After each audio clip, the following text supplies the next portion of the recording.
Ang iba't ibang klase ng mga pagkain sa mundo na kung saan nilalakbay pa ng nakararami upang matikman ang iba't ibang pagkain na may iba't ibang kultura at tradisyon.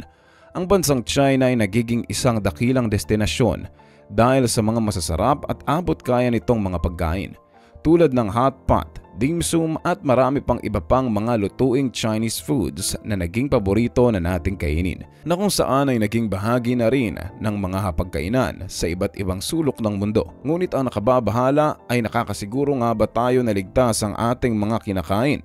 Lalo na't usap-usapan ngayong partikular sa bansang China na kung saan ay gumagamit sila ng hindi ligtas ng mga sangkap sa pagluluto, tulad ng gutter oil at saliva oil. Ano nga ba ang mga ito? Paano kaya nila ginawa ang proseso ng mga ito? Yan ang ating alamin. Ang issue ng gutter oil o recycled oil na ginagamit sa ilang mga restaurant sa China ay unang nadiskubre noong 2000 sa mainland China ng isang street vendor ang natagpuang gumagamit ng langis na nakuha mula sa basura ng mga restaurant. Sa Taiwan, ang unang dokumentadong kaso ng gutter oil ay iniulat noong 1985.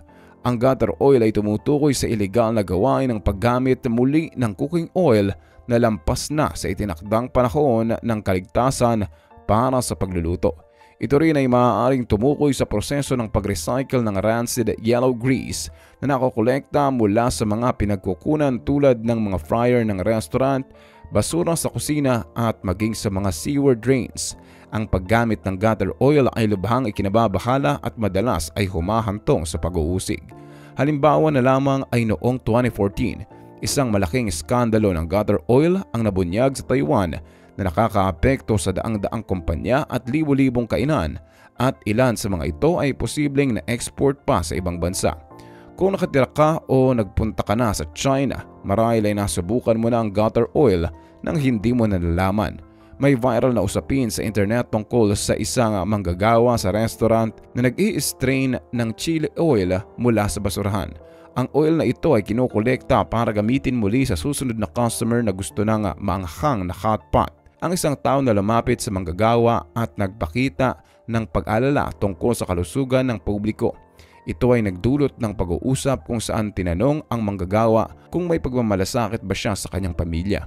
Kahit na alam ng marami ang hirap ng pagkakakitaan, may ibang nagpapakita ng pangamba sa posibleng epekto nito sa mga bakal sa buhay na kumakain ng kontaminadong langis.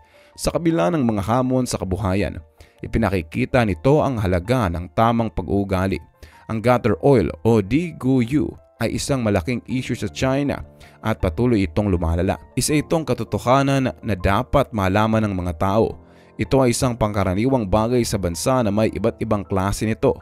Ito ay tumutukoy sa gawain ng pagkukolekta ng langis, putik, mantika at iba pang basurang material mula sa kanal o mga grease trap sa labas ng mga restaurant.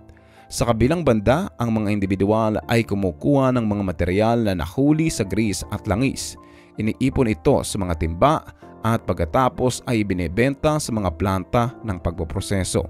Ang mga planta na ito ay sumasailalim sa iba't ibang proseso, kabilang ang pagkukulo at pag-i-strain upang gawing langis na tila bagong bili. Bilang resulta, ang mga prosesong langis ay iniimpake at ibinebenta. Kadalasang nahahalintulad lamang ito sa isang brand new cooking oil. Ang ilegal na langis na ito ay pinamamahagi sa mga restaurant at individual sa mas mababang presyo na nag-aalok ng magandang oportunidad na kita para sa mga namimili. At ang dahilan kung bakit nila ito ginagawa dahil iniisip nilang ito ay libre. Kailangan lang ng kaunting oras upang kunin ito sa kanal at manhole cover, pati na rin sa mga gutter at iba pa. Pagkatapos ay maaari na itong ibenta. Ngunit hindi naman ito nagbibigay ng malaking kita. Ang mga nagkokolekta sa katunayan ay hindi ang mga gumagawa ng mga oils. Kinokolekta lang nila ito at dinala sa mga maliit na mga clandestine na mga pabrika. Pagkatapos nito ay pinoproseso nila at binebenta para sa malaking kita. Sa kabila nito, hindi natin lubos maisip na maaari itong ibenta sa kalahating presyo ng brand new oils at kumikita pa rin ng malaki. Ito ay naging malaking problema na hinaharap sa China dahil napapasok ito sa mga restaurant. Kahit pa sa mga mamahaling resto o sa mga mumurahing kainan, hindi mahalaga ng mga may-ari ng kainan ang seguridad nito. Ngunit mas inaalala pa nila ay kung saan sila makakatipid. Hindi natin masisiguro kung nakalalasong langis na nga ba ang ginagamit sa pagluluto ng iyong pagkain. Walang nakakaalam dahil ang epekto ng pangmatagalan at ang mas kinatatakutan nito ay posibleng mauwi sa sakit na kanser. Ang ikalawang uri ng langis na pinag-uusapan natin ay ang Koshuyu o saliva oil. Ito ay napakakaraniwan sa mga restaurant na may mga anghang o maanghang na lutuing hot pot. Ang hot pot sa China ay napakasikat. Ito ay isang sabaw o sopas at niluluto ito sa harap ng mesa at kinukuha ang mga piraso ng karne at gulay at inididip ito sa kumukulong mainit na sabaw at ito ay niluluto ang karne at pagkatapos ay kinakain. Ito ay sinasabing ang sabaw ay ang chili oil nito ay ginagamit muli na kung saan ay mayroon ng laway ng mga taong gumagamit ng mga ito. Sa pangalawang paggamit ng chili oil nito ay napakakaraniwan. Pinaniniwalaan na ginagamit sa mga restaurant sa bansang ito. Kinokolekta muli ang chili oil mula sa kanilang sariling restaurant na kung saan itinapunan nila ito o mula sa ibang restaurant. Ngunit ang tanong ay bakit kaya patuloy pa rin itong ginagawa hanggang ngayon? Ito ay naging isa sa mga problema ng China sa mahabang panahon. Ngunit sinasabing may batas na raw ito na kung saan ay kapag merong nahuhuli na nagbebenta ay may pagkakataon na bitayin. Na sa katunayan, may ilan na ang binigyan ng parusang bitay para sa pagbebenta at paggawa ng gutter oil. Ngunit ang naging problema ay hindi tinututukan ang mga kasong ganito, kaya ay kaunti lamang ang tunay na nakatulan ng bitay. Ito ay naging dahilan kung bakit ito nagpapatuloy at lalo pang lumalala. Sa kadahilanan na marami ang nakakalusot at kaunti lang ang nahuhuli rito. Ngunit sa kabila ng lahat ay ang pinakamalaking dahilan kung bakit ang gutter oil ay patuloy na naging isang malaking problema sa China ay dahil ang ekonomiya ay kasalukuyang nagdaranas ng malaking paghihirap. Kaya dahil rito ay ang ganitong klaseng oil na pangluto ay ang pangunahing sangkap sa lahat ng lutuin sa China. Halos lahat ay prinito sa langis na ito. Ang ganitong klaseng usapin ay hindi basta-basta na mababasa lang sa mga balita. Hindi ito isang bagay na aaminin ng gobyerno ng China. Ang pagtuklas at paglaban sa gutter oil ay patuloy na hamon at ang otoridad sa China at Taiwan ay nagpapatupad ng mga hakbang upang masugpo ang paggamit nito. Ang mga taong nahuli sa pagpapatakbo ng ganitong mga ilegal na gawain ay nakakatanggap ng matitinding parusa sa bilangguan.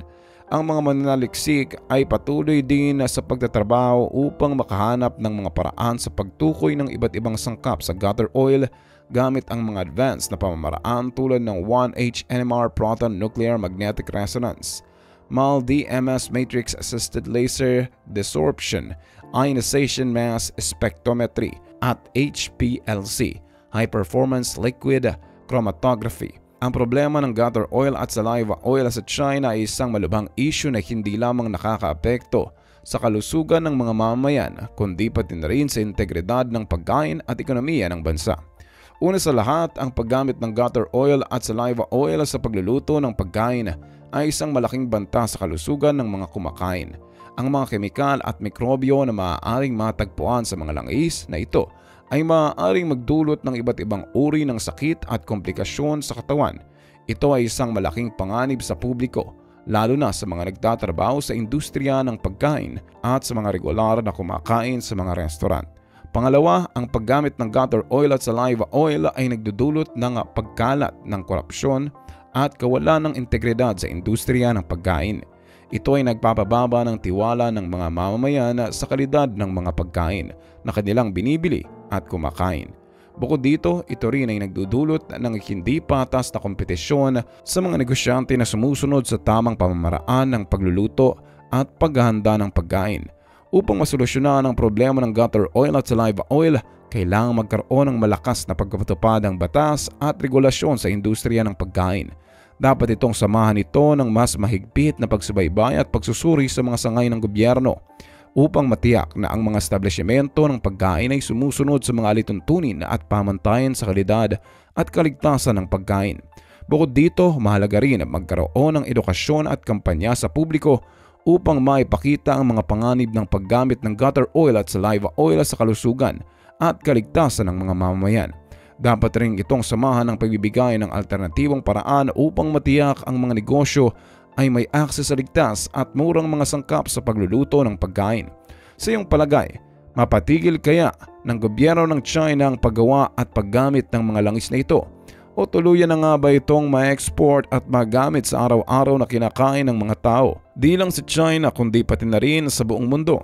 I-comment mo naman ito sa ibaba at huwag kalimutang i-share at i-like. Maraming salamat.